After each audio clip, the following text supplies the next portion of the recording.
There is something I have been wanting to say for a long time. Not because I finally found the perfect words. Actually, quite the opposite, because I realize that some feelings become less honest when you spend too much time trying to make them sound perfect. So tonight, I just want to speak to you.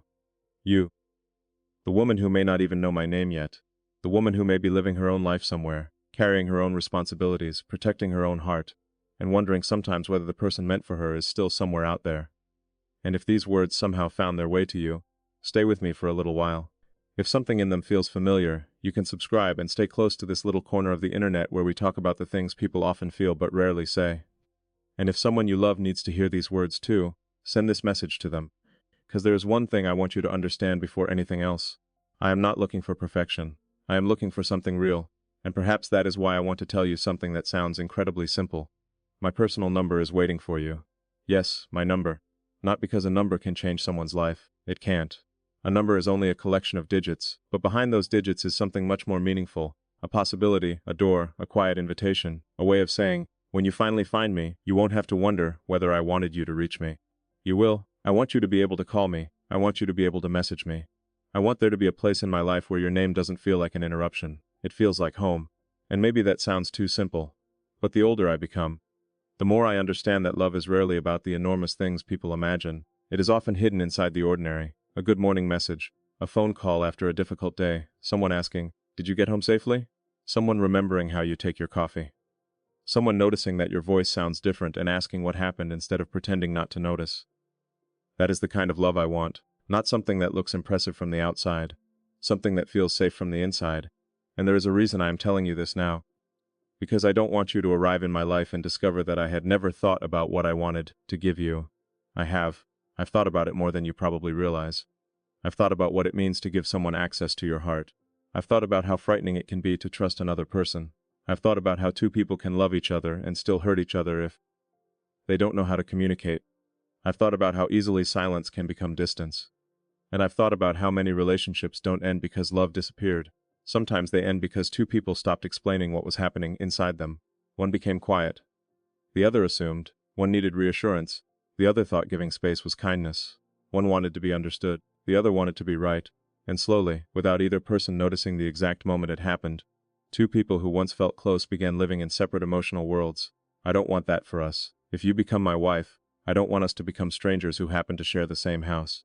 I want to know you, not just the version of you that everyone else sees. I want to know the thoughts you don't say immediately, the things that make you nervous, the things you are proud of but rarely mention, the memories you still carry, the dreams you almost gave up on, the parts of yourself you learned to hide because someone once made you feel that they were too much. I want to know those parts too, because real intimacy begins when you stop performing. And perhaps that is one of the most misunderstood things about love. People often think intimacy means knowing everything about someone. I don't think it does.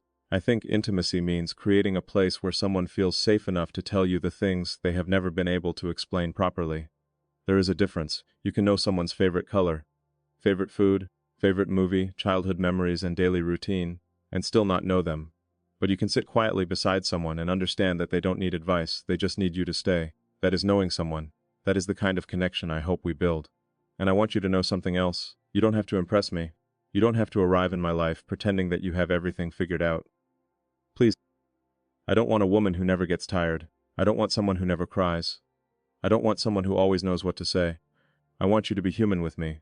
If you're exhausted, tell me. If something hurt, tell me. If you're angry with me, tell me. If you need space, tell me. If you need reassurance, ask me. And if one day you simply want to sit beside me without saying anything, then sit beside me. You don't have to fill every silence, because there is a kind of silence that separates people, and there is another kind that brings them closer. The difference is whether both people feel safe inside it. That matters to me, more than grand promises, more than beautiful words, more than anything I could possibly put into a photograph or write in a message. And maybe that's why this number means more to me than it should, because someday, when you finally have it, I don't want you to see it as just another contact in your phone. I want you to understand what it represents. It represents access, not unlimited access to every moment of my life, but access to me, to my attention, to my honesty, to the person I am when nobody else is watching. And I hope that when you call me for the first time, there won't be a performance on either side. No pretending. No trying to sound more confident than we feel. Just two people realizing that somehow, after all the years we spent living separate lives, we finally found the person we had been waiting to meet. But there is something I need to tell you before we go any further. I don't know when you will find me. I don't know where we will meet. I don't know what your first impression of me will be. Maybe you'll immediately feel something. Maybe you won't. Maybe you'll need time. And I respect that, because love should never feel like pressure. It should feel like recognition growing slowly. Like two people discovering, piece by piece, that they can lower their defenses around each other. And if that takes time, I'll let it take time, because I would rather build something slowly that survives difficult days than build something quickly that collapses the first time life becomes complicated. And believe me, life will become complicated. There will be days when we're tired. There will be misunderstandings. There will be moments when one of us says something the other didn't mean to hear. There will be responsibilities. There will be uncertainty. There may even be moments when we wonder whether we are doing everything right. But I don't want us to measure our love by whether we never struggle. I want us to measure it by what we do when we struggle. Do we run? Or do we turn toward each other? Do we become defensive? Or do we become curious? Do we try to win? Or do we try to understand? Because the strongest relationship isn't necessarily the one with the fewest problems. Sometimes it is the one where two people refuse to make the problem bigger than the love between them. And that is something I want you to remember about me. If I love you, I don't want to compete with you. I want to understand you. I don't want to control your life. I want to share it. I don't want to erase the person you were before me. I want to know her. Because before you become my wife, you will already have lived a whole life. You will have memories I wasn't there for, people I never met, places I never saw, decisions I never witnessed, pain I may never fully understand. And I don't want to be jealous of the years before me. Those years made you who you are. I want to respect them. I want to respect the woman who existed before she ever knew my name. Because someday, when you finally look at me and realize that I am the person you want beside you, I don't want you to feel like you lost your old life. I want you to feel like your life became bigger. And maybe that's what love is supposed to do. Not make two people disappear into each other, but give two complete people somewhere safe to belong. So, yes, my personal number is waiting for you. But more than that, my honesty is waiting for you. My patience, my willingness to listen. My imperfect heart.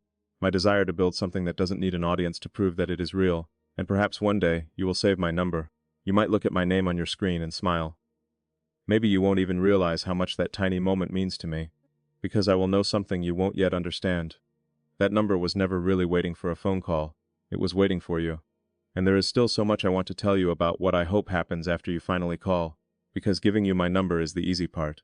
What I want to give you after that is much more difficult and much more important. Maybe you are wondering why I care so much about something as ordinary as a phone number. The truth is, I don't care about the number.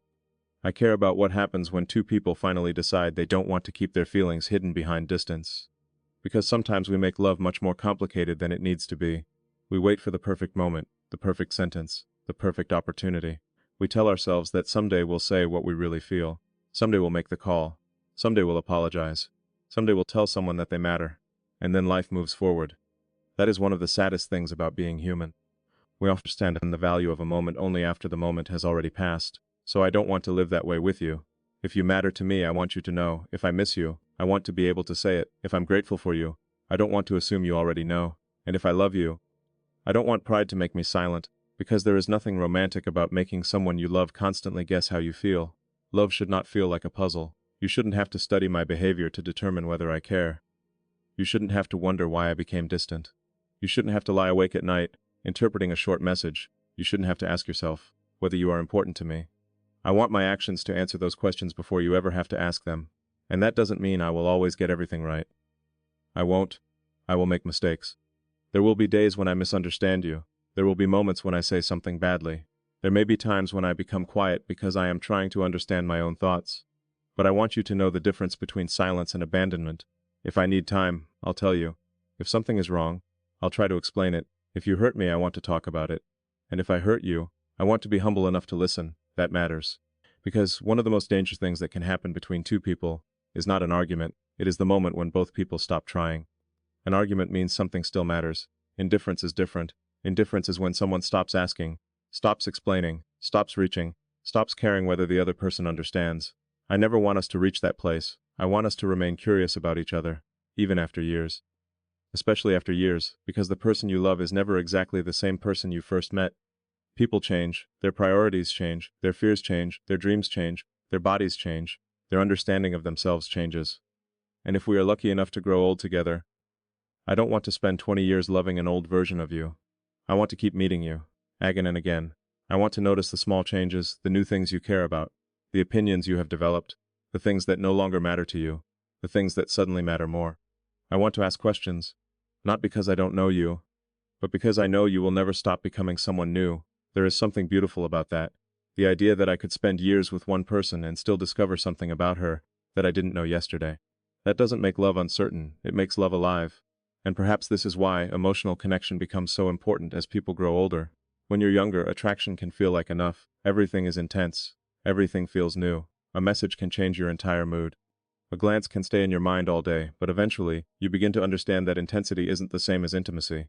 Intensity can happen quickly. Intimacy takes time. Intensity says, I can't stop thinking about you. Intimacy says, I know you well enough to understand why this matters to you. Intensity wants closeness. Intimacy creates safety.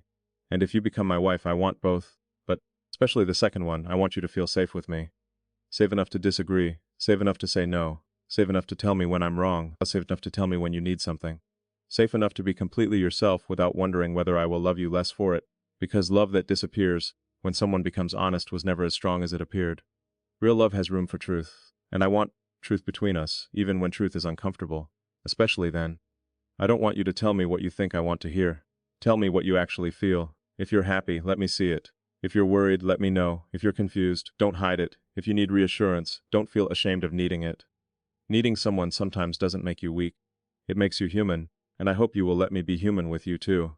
There may be nights when I don't have the right answer. There may be moments when all I can offer you is my presence, and maybe that will be enough, because sometimes the person you love doesn't need a solution. They need to know they aren't carrying everything alone. Think about how powerful that is. Someone sitting beside you while the world feels heavy. No perfect speech, no dramatic promise, just, I'm here. Those 2 words can mean more than 100 beautiful sentences. And that's the kind of relationship I want, a relationship where presence matters, where ordinary moments matter, where we don't need to constantly prove that we're happy, because we actually feel connected when nobody is watching. I don't need our relationship to look perfect. I need it to feel honest. There is a difference. And I think many people eventually learn that the most valuable kind of love is not the love that makes everyone else jealous. It is the love that allows you to breathe. The love that makes your shoulders relax. The love that lets you put your phone down without wondering whether someone is angry. The love that doesn't punish you with silence. The love that doesn't use your vulnerabilities against you later. The love that doesn't make you earn basic respect. That is what I want to build. Something peaceful. Not boring, peaceful. There is a difference. I still want laughter. I still want excitement. I still want those conversations that somehow continue long after midnight. I want to hear you talk about something you care deeply about, and watch the expression on your face change while you explain it. I want to know what makes you laugh when you're trying not to. I want to know which memories instantly make you smile. I want to know what kind of day makes you want to disappear for a few hours and be left alone. And I want to learn how to love you in the language you actually understand, not only in the language I naturally speak, because sometimes we love people according to our own preferences. We give what we would want to receive. But your heart may need something different. Maybe you need words. Maybe you need time. Maybe you need physical closeness. Maybe you need practical help. Maybe you simply need someone who remembers. And I want to learn, not perfectly, but sincerely. Because loving someone is partly an education. You learn their silences, their boundaries, their fears, happiness, their rhythms. And every year you discover that you still have more to learn. That doesn't frighten me. It excites me, because if you become my wife, I don't want to reach a point where I think I already know everything about you. I want to remain interested. I want to remain gentle. I want to remain grateful. And there is one promise I hope I can make without turning it into a beautiful sentence that sounds good but means nothing. I don't want to love you only when loving you is easy. Anyone can say beautiful things during easy days. The real question is what happens when life becomes difficult? What happens when we're tired? What happens when money becomes stressful? What happens when family responsibilities become heavy? What happens when one of us is struggling? What happens when we disagree? What happens when neither of us feels particularly romantic? That is where I want our love to become real, not louder, deeper. Because love isn't only the feeling you have when you're looking into someone's eyes. Sometimes love is choosing your words carefully when you're angry. Sometimes love is apologizing before your pride allows you to. Sometimes love is listening to the same concern for the 5th time, because you understand that repeating it doesn't mean the person is trying to annoy you. Sometimes love is making room. Sometimes it is waiting. Sometimes it is forgiving. And sometimes it is simply staying emotionally present when disappearing would be easier. That's what I want you to find when you finally reach me. Not a perfect man. A man who is willing to keep learning how to love you. And maybe that's why I keep thinking about that number, because one day, it won't just be a number waiting somewhere. It will be connected to your voice. And when I hear your voice on the other side, I hope I remember this exact feeling. The feeling of knowing that something I once could only imagine has finally become real. But there is still something I haven't told you. Something even more personal. Because giving you my number isn't really about asking you to contact me. It's about telling you what I hope you will never be afraid to say once you do. And that is where I want to take you next. When you finally call me, I don't want you to wonder what you are supposed to say. You don't need to prepare anything. You don't need to sound perfect. You don't need to find some special opening sentence that makes the moment unforgettable. Just say hello. That's enough. Because sometimes we place so much pressure on important moments that we forget what actually makes them important. It isn't the perfect words, it's the person saying them. And if your voice is on the other side of that phone, I think I will understand something immediately. That the distance between two strangers has finally become smaller. Not because we suddenly know everything about each other. We won't, but because one person finally decided to reach toward another. And that first reach matters. It takes courage to let someone into your life. Especially when you've already lived long enough to understand that people can disappoint you. Maybe you've learned not to trust too quickly. Maybe you've learned to protect your peace. Maybe you've become comfortable handling everything yourself. Maybe you've told yourself that you don't need anyone. And perhaps you don't. But there is a difference between not needing someone and choosing someone. I don't want you to choose me because you cannot live without me. I want you to choose me because your life feels better, safer, warmer, and more meaningful with me in it. That distinction matters. I don't want dependence to be the foundation of our relationship. I want partnership. I want two people who can stand on their own feet and still reach for each other's hands. There is something incredibly powerful about being chosen by someone who doesn't need to choose you. They simply want to. And if that day comes, I want you to know that I won't take your choice lightly. Because you could have chosen someone else. You could have remained alone. You could have protected yourself forever. You could have decided that love wasn't worth the risk. But if you choose to open that door for me, I will understand the responsibility that comes with walking through it. And perhaps this is the part people don't talk about enough. Being loved is not only a beautiful feeling, it is a responsibility. When someone gives you their trust, you are holding something fragile. You can protect it, or you can break it. And once you understand that, love becomes much more serious. I don't want to become careless with your trust. I don't want your private thoughts to become ammunition during disagreements. I don't want the things you tell me in confidence to become things I later use against you. I don't want you to regret being vulnerable with me. If you tell me something that hurts you, I want to remember it. If you tell me something you're afraid of, I want to handle it gently. If you tell me something you've never told anyone before, I want you to feel that it landed somewhere safe. Because vulnerability changes people. When someone finally says, "This is the part of me I'm afraid you'll judge," what they are really asking is, "Can I trust you with this?" And the answer should never be given only with words. It should be given through behavior, again and again. That is how trust is built. Not in one emotional conversation, not through one promise, through hundreds of small moments. A person says they will call, and they call. They say they will listen, and they listen. They say they understand, and they try to understand. They make a mistake, and they take responsibility. They are angry, but they don't become cruel. Those small decisions become the foundation. And someday, perhaps without even realizing it, you stop asking whether the person is safe. You simply know, that is what I want for you with me. I want you to reach a point where you don't have to analyze every message. You don't have to wonder what a delayed reply means. You don't have to compare yourself to other women. You don't have to question whether I still want you. You don't have to perform for my attention. You should know. And I want to know too, because reassurance is not weakness. Sometimes people say, if they really loved me, they wouldn't need reassurance. I don't believe that. Even strong people need reassurance. Even confident people have difficult days. Even people who deeply trust each other sometimes need to hear, "We're okay." There is nothing shameful about that. If you ever need to hear those words from me, I'll say them, and if I ever need them from you, I hope you will say them too. Not because our love is weak, because we are human. And human beings sometimes become afraid even when they have something beautiful in front of them. Fear doesn't always mean something is wrong. Sometimes fear simply means something matters. Think about that. You don't become afraid of losing something that means nothing to you. And perhaps that is why love can feel so vulnerable. The moment you truly care about someone, they suddenly have the ability to affect you in ways nobody else can. Their happiness matters to you. Their sadness matters to you. Their silence can affect you. Their words can stay with you. Their absence can make an ordinary day feel different.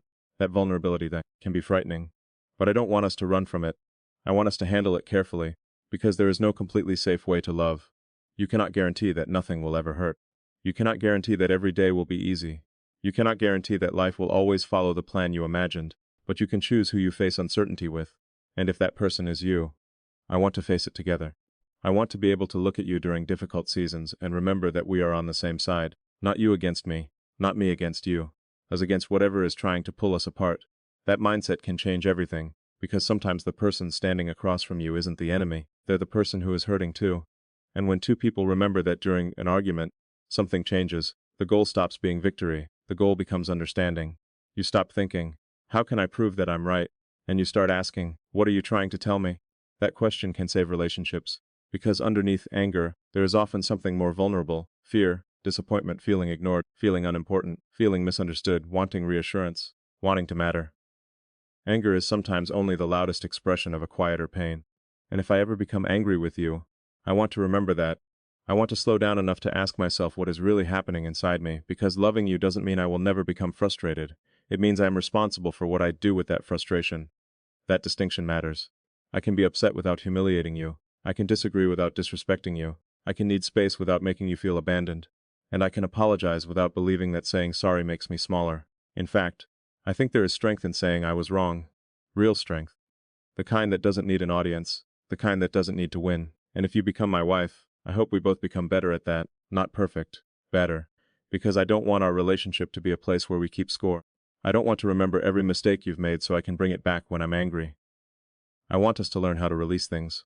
Forgiveness doesn't mean pretending something didn't happen. It means deciding that the worst moment between two people doesn't have to become the definition of everything between them. But forgiveness also needs change. Otherwise, the same wound keeps reopening. So if I hurt you, I don't want to simply say sorry. I want to understand what needs to change. And if you hurt me, I hope you will want the same. That is what makes forgiveness meaningful, not forgetting, growing. And maybe that is one of the reasons I don't want to rush toward some perfect image of marriage.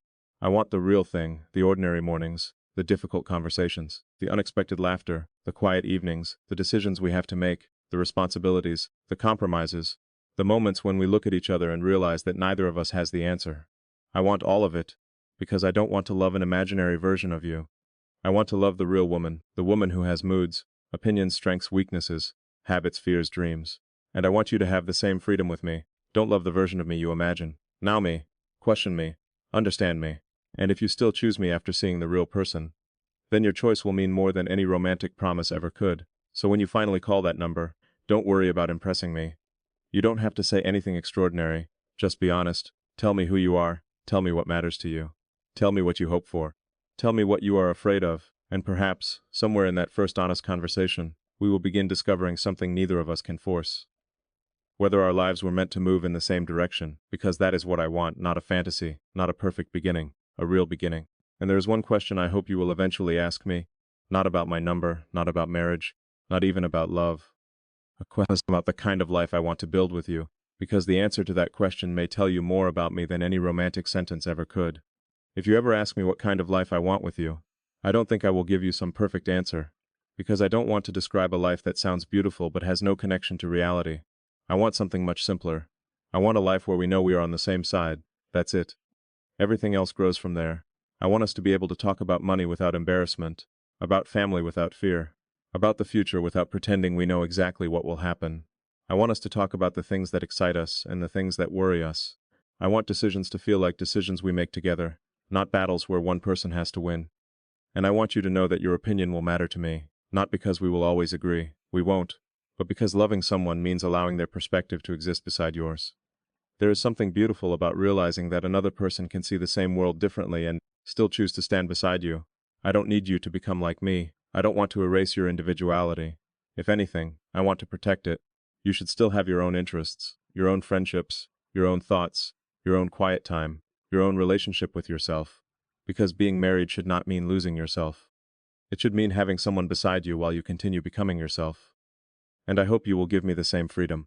There may be days when I need silence, days when I need to think, days when I need to step back and understand something before I can explain it. I hope you won't immediately interpret that as a lack of love. And I promise I will learn not to use silence as a weapon. There is a difference between needing quiet and deliberately making someone suffer through uncertainty. I want us to understand that difference. Because communication isn't about talking every second. It's about making sure the other person doesn't have to live inside unnecessary confusion. If I need time, I'll tell you. If you need time, tell me. We don't have to solve everything in the exact moment it becomes difficult. Sometimes emotions need somewhere to settle.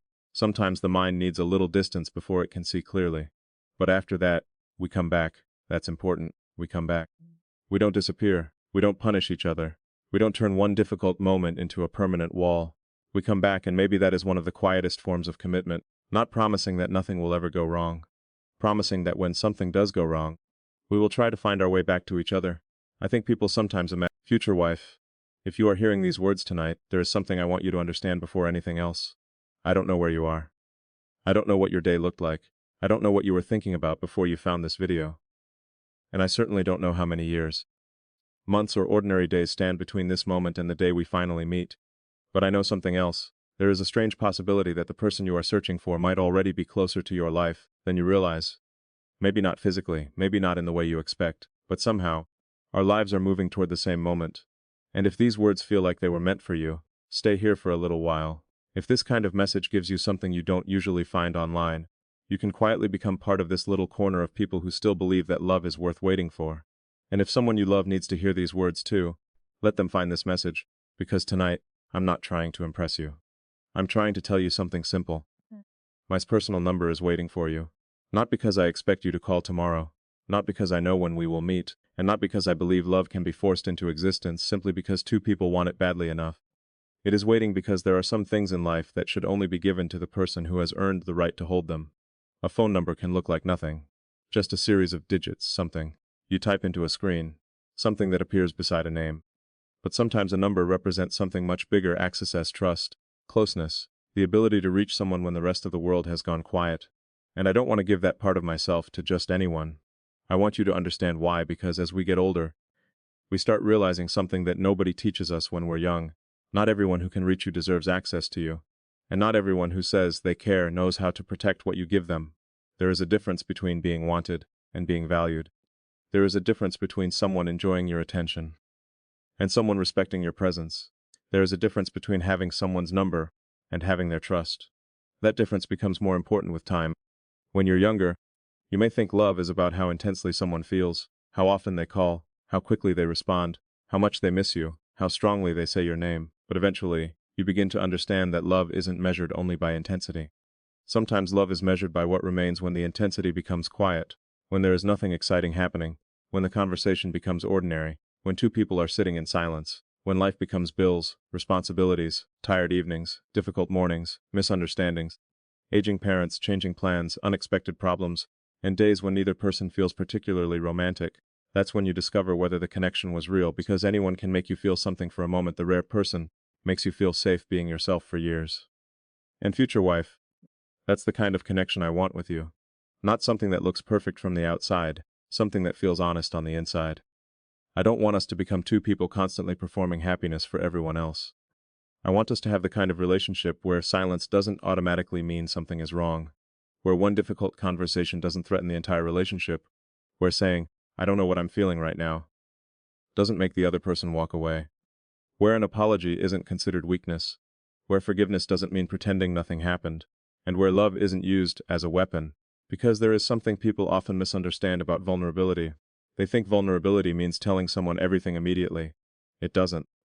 Real vulnerability is allowing someone to gradually discover the parts of you that you normally protect, the fears you don't mention, the disappointments you learn to hide, the insecurities you laugh about so nobody notices they still hurt, the dreams you stopped talking about because you became tired of people telling you they were unrealistic, the quiet parts of yourself that don't need advice. They just need to be understood. And perhaps that's one of the reasons I haven't given my personal number to the person